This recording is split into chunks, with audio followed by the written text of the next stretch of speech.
Assalamualaikum. Good morning to all of you. How are you, students? I hope you are doing good and enjoying the best of your health. Myself, Ms. Aviria Gahar, your science teacher. Okay, student, without wasting our time, we are moving towards our today's lecture. Okay, open your books. Open page number 5. Okay, before moving towards our today's topic, I will tell you the answer of the previous questions which I have given to you to be solved. Okay, आपको जो मैंने questions दिए थे solve करने के लिए, पहले मैं उसके आंसर्स डिस्कस करूँगी आप लोगों से, then we will move our today's lecture, अपने आज के लेक्चर की तरफ मूव करेंगे. Okay student, what was the question related to, question किससे रिलेटेड थे? ट्रांसफ़र ऑफ हीट से रिलेटेड क्वेश्चन से मैंने आप लोगों को पढ़ाया था. ठीक है, ट्रांसफ़र ऑफ हीट कौन से प्रोसेस के थ्रू? कंडक्शन के प्रोसेस के थ्रू. और कंडक्शन क्या थी, और मैंने आपको इंसुलेटर और कंडक्टर का भी बताया था. Then conductor and the kinetic theory को भी बताया था मैंने आप लोगों को. ओके, टेस्ट योरसेल्फ में question number 1, which material make the best conductor of heat? कौन से मटेरियल्स जो हैं बेस्ट कंडक्टर ऑफ हीट बनाते हैं? मेटल्स. ठीक है, answer is metals. Okay, question number 2 आपका क्या है? What is an insulator? Insulator क्या है? ठीक है, poor conductor of heat is called insulator. या फिर इंसुलेटर वो सब्सटेंसेस हैं जो हीट को मतलब अलाउ नहीं करती to pass through them. Okay, insulator are those substances which do not allow heat to pass through them. Name 3 insulator. कोई भी 3 इंसुलेटर के नेम लिख सकते हो आप. Plastic, glass, wood, these are the 3 insulators. Okay, you can use any name apart from them, but insulator property को जहन में रखते हुए आप लोगों ने नेम लिखते हैं. Okay, number 3, explain how heat is conducted along a metal bar. ये मैंने आपको कहा था, मैं आपको रिटर्न वर्क करवाऊंगी इसका. ठीक है, ओके, ये इसका मैं भी एक्सप्लेन करती हूँ कैसे. ठीक है, नाउ कम टू द. ठीक है, क्वेश्चन नंबर 1 आपका क्या था? Which material makes the best. Page number 5 है. ठीक है, आपका टेस्ट योरसेल्फ है. Question number 1, which material make the best conductor? Metals. insulator क्या है? insulator are substances that do not allow heat to pass through them. example क्या है? 3 insulators की, glass, plastic and wood. okay, explain how heat is conducted along a metal bar. okay, if one end of a metal bar is heated, the particles there gain energy and vibrates faster. This causes the particles next to them to vibrate faster as well.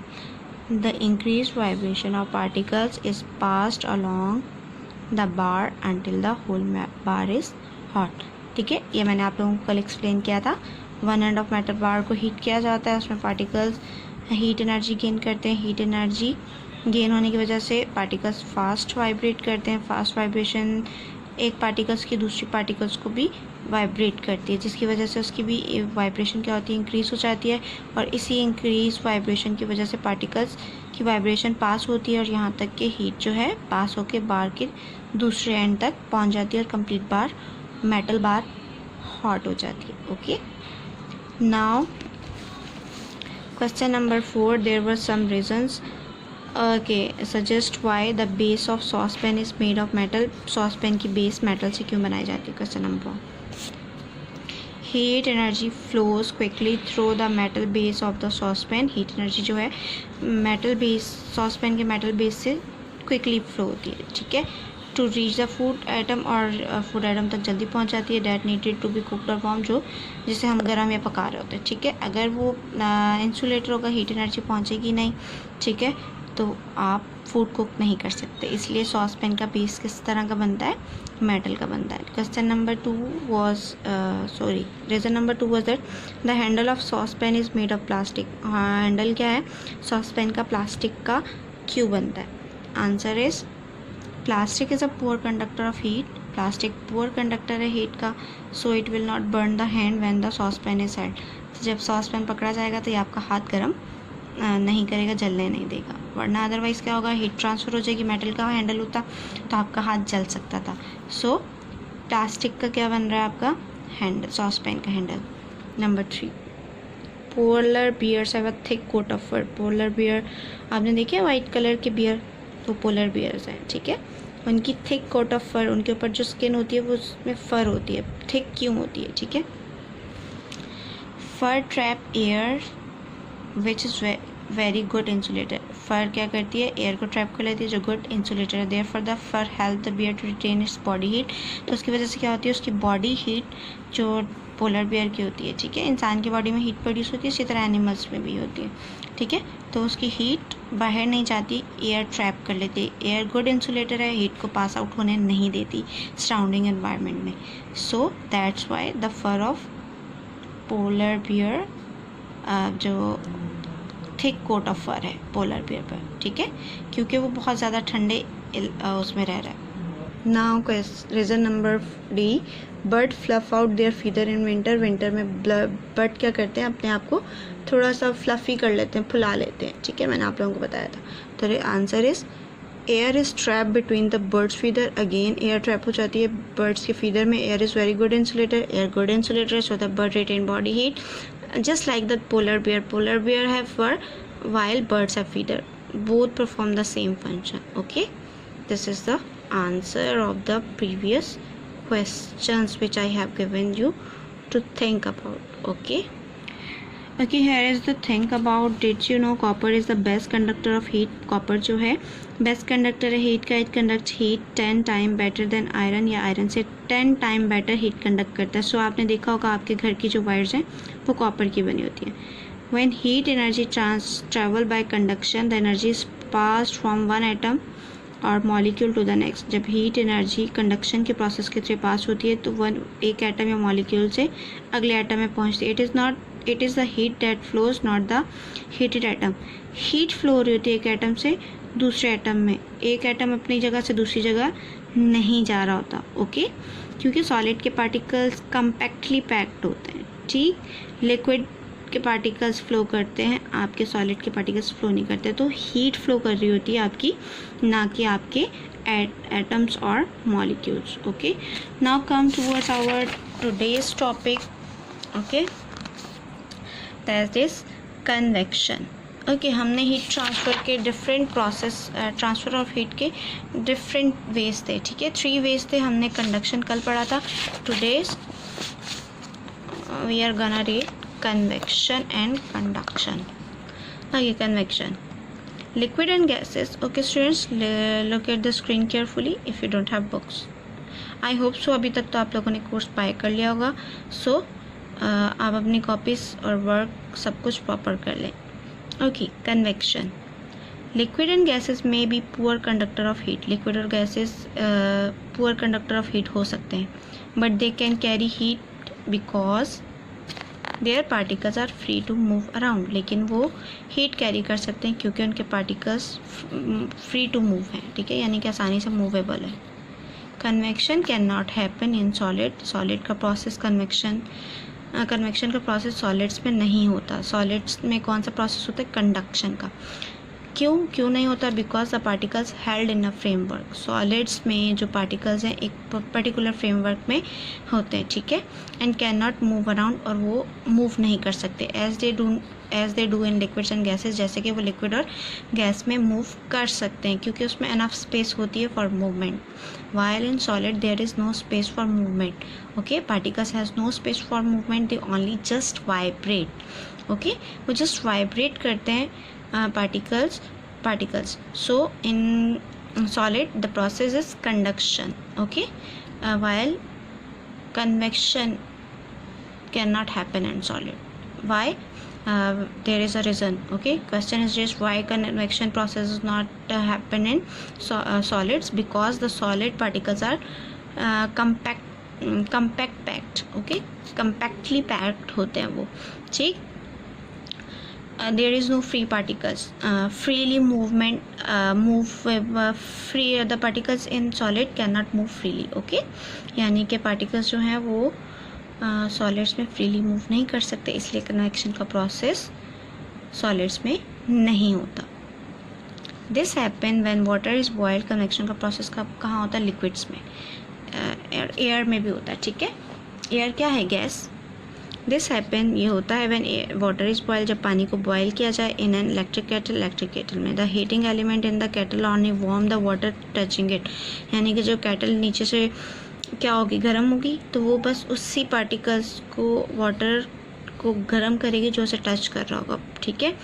Warm water is less dense, warm water क्या होगा, हल्का हो जाएगा, उसकी density कम हो जाएगी then cold water के मुकाबले में। सो द वार्म वाटर राइज, तो क्या होगा, वार्म वाटर ऊपर चला जाएगा। दिस इज़ कॉल्ड कन्वेक्शन, इसे कन्वेक्शन कहा जाता है। Cold water replace the rising warm water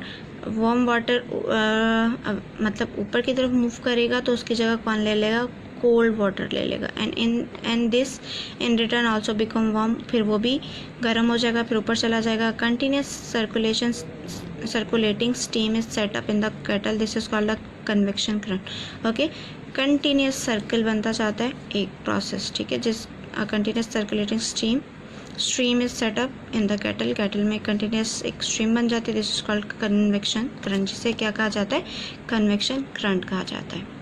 Here is a diagram. Look at the diagram of kettle. Okay.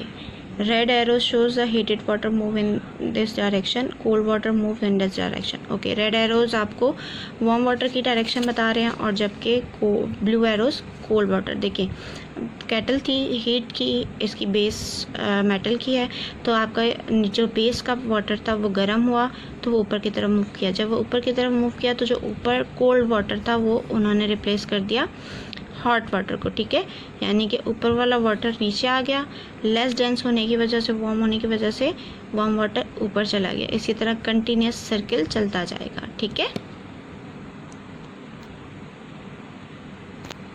Okay, दूसरी एग्जांपल दी गई है रूम में। देखें आपको गर्मियों में आपका फ़ैन भी गर्म हवा दे रहा होता है, क्यों, क्योंकि आपकी एयर जो है वो क्या है, गैस है, आपकी लेस डेंस होती है तो वो ऊपर हीट अप होती है, लेस डेंस होती है ऊपर की तरफ चली जाती है। ऊपर क्या होता है, फ़ैन होता है, वो आपकी तरफ गर्म हवा फेंक रहा होता है, ठीक है। ये देखें हीटिंग वायर्स, हीटर्स, ठीक है, क्या होगा, हीटिंग एयर मूविंग ऊपर की तरफ जा रही है और कोल्ड एयर क्या आ रही है, ऊपर वाली नीचे जा रही है। फिर यहाँ से गर्म हो रही है हवा, ऊपर जा रही है, ऊपर जो ठंडी होगी वो दोबारा नीचे आ जाएगी। इस तरह एक सर्कल चलेगा, ठीक है। Okay, come back.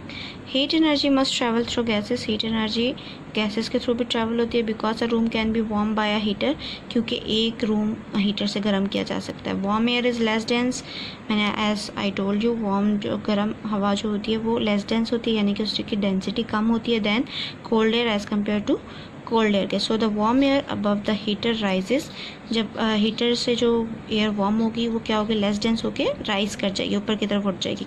And is replace by the denser cold air, और जो स्पेस खाली होगी उससे कौन रिप्लेस कर देगा, denser cold air. Cold air की डेंसिटी ज़्यादा तो वो नीचे आ जाएगी। As in the water in the kettle, जैसे कि केटल में वाटर का हुआ, वाटर ने किया, अ convection current is setup, convection current setup हो जाएगा and air circulate around the room, और एयर सर्कुलेट करेगी रूम में अंदर। जैसे ये डायग्राम थी, यहाँ से हीट हुई ऊपर चली गई, यहाँ ऊपर ठंडी हवा थी वो नीचे आ गई, ठीक है, दोबारा गर्म हुई, यहाँ से ऊपर उठी और ऊपर से जो ठंडी हो रही थी, इस तरह एक कन्वेक्शन करंट जनरेट हो जाएगा रेगुलरली, ठीक है।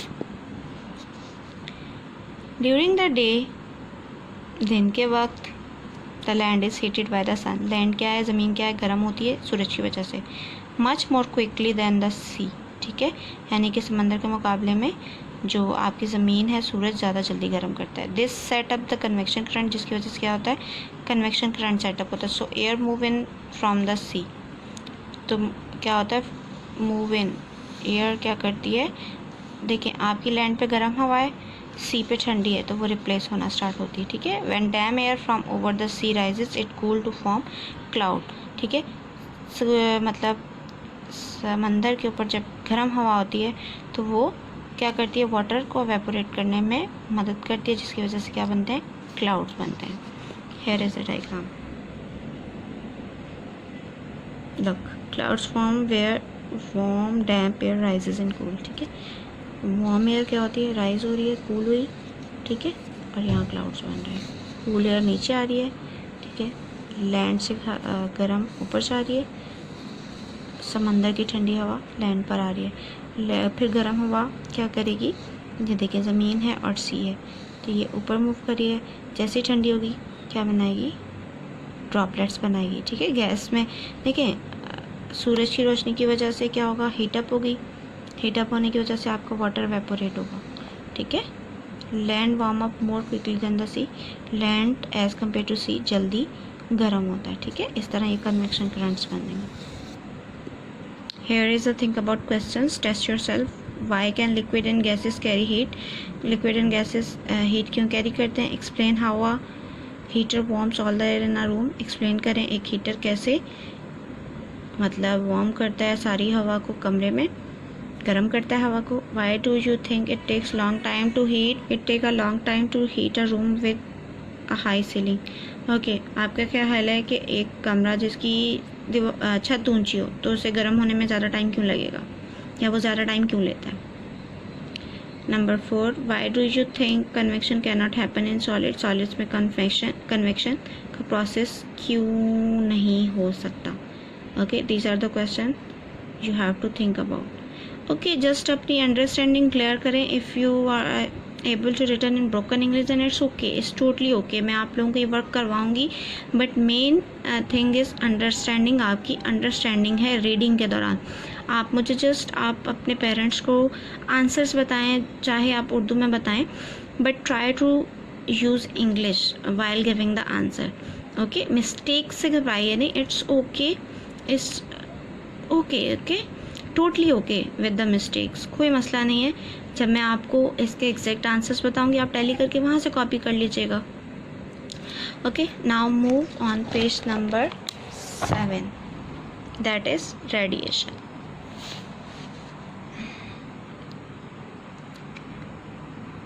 When we cook food under a grill, जब हम ग्रिल के अंदर फूड कुक करते हैं, heat must travel downward, heat नीचे की तरफ मूव करनी चाहिए, लाजमी करती है, from the heating element in the grill to the food, यानी कि ग्रिल में जो हीटिंग एलिमेंट है वहाँ से फूड की तरफ क्या होगी, हीट ट्रैवल करेगी। This heat can not be carried by convection, ये हीट कन्वेक्शन के प्रोसेस के थ्रू नहीं आती, because convection carried hot air upward, क्योंकि कन्वेक्शन क्या करता है प्रोसेस, हॉट एयर को अपवर्ड लेके जाता है, जबकि यहाँ पर फूड को डाउनवर्ड है तो आपकी हीट डाउनवर्ड आ रही है, जबकि आपकी कन्वेक्शन आपकी वार्म एयर को ऊपर की तरफ मूव करता है। The heat can not be conducted to the food, तो क्या होगा, हीट फूड तक नहीं पहुंचेगी, because air is a bad conductor of heat, और क्योंकि एयर जो है वो बैड कंडक्टर ऑफ हीट है। अभी आपने प्रीवियस में पढ़ा है कि air is a bad conductor of heat, okay means air is an insulator. So there must be another way of moving heat to the food, यानी कि फिर ज़रूर कोई और तरीका होगा हीट फूड की तरफ हीट को मूव करने का। दिस इज़ वाई रेडिएशन, ये कौन से प्रोसेस होता है, रेडिएशन के प्रोसेस से होता है। The heat travel as tiny electromagnetic waves called infrared waves.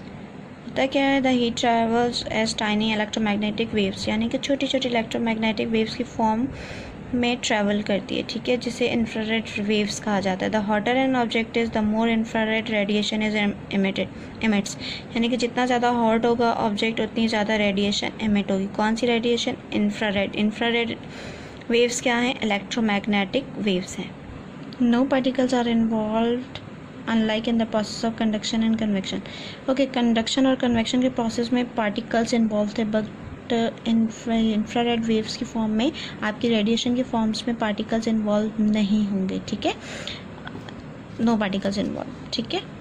So radiation can even work through the vacuum of space, यानी कि वैक्यूम ऑफ स्पेस के वैक्यूम से भी रेडिएशन वर्क कर सकती है। This is why we can still feel the heat, यही वजह है कि हम हीट को फील करते हैं ऑफ द सन, सूरज की रोशनी को, ठीक है। Although it is 150 million kilometre away from the earth, अगरचे वो 150 मिलियन किलोमीटर अर्थ से दूर है, लेकिन फिर भी हम क्या हीट को फील कर सकते हैं जो सन से हमें मिलती है, ठीक है।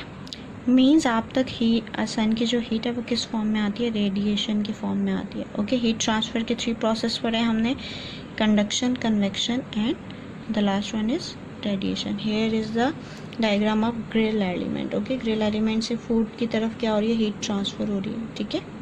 फूड डाउनवर्ड है, देखिए ये फूड है आपकी, arrow is mention and this is grill element, ठीक है, okay. Okay student, this is all about today's reading. आज के लिए यही रीडिंग है. The work I have given to you, hope so that you will do this work. आप ये काम करेंगे. ओके मैंने आप लोगों को रिलीफ दिया. आप जैसे भी करें, just answer must be correct. और जब मैं आपको टैली करवाऊँ तो आप उससे टैली करके एक्यूरेटली काम कर लीजिएगा. ठीक है स्टूडेंट्स, ओपन योर कॉपीज़. और ये जो मैंने वर्क आज करवाया है ये आपने अपनी कॉपीज़ में उतारना है. ठीक है, ये काम आपने अपनी कॉपीज़ में उतारना है. जो मैंने आप लोगों को आज आंसर्स बताए हैं वो भी. और आई होप सो दैट आपने प्रीवियसली जो वर्क जो मैंने आपको रीजन्स बताई थी वो भी आपने अपनी कॉपी में उतार ली होंगी. ओके कॉपी वर्क स्टार्ट करते जाएं. जो जो रीजन्स मैं बता रही हूँ वो आप को बताती जाऊँगी कि आपने ये वाला काम कॉपी में उतारना है, तो आप वो काम कॉपी में उतारते जाएंगे. ठीक है.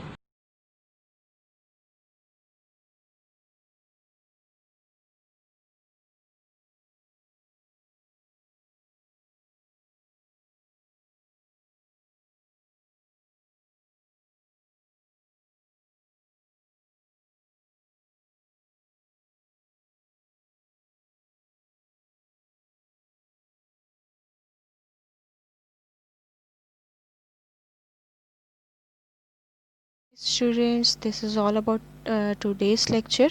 Hope so you are finding this lecture interesting. और आप लोग अपना सारा वर्क टाइमली कंप्लीट कर रहे होंगे. जितना भी वर्क दिया गया है उसे टाइमली कंप्लीट कर रहे हैं. Again telling you your work must be neat and clean and proper. Okay student, उम्मीद करती हूँ आप इसी तरह कोऑपरेट करते रहेंगे और अपना काम कंप्लीट करते रहेंगे. इंशाल्लाह नेक्स्ट लेक्चर में मिलेंगे. टिल देन अल्लाह हाफिज़. अपना बहुत सारा ख्याल रखिएगा. फ़ी अमान अल्लाह.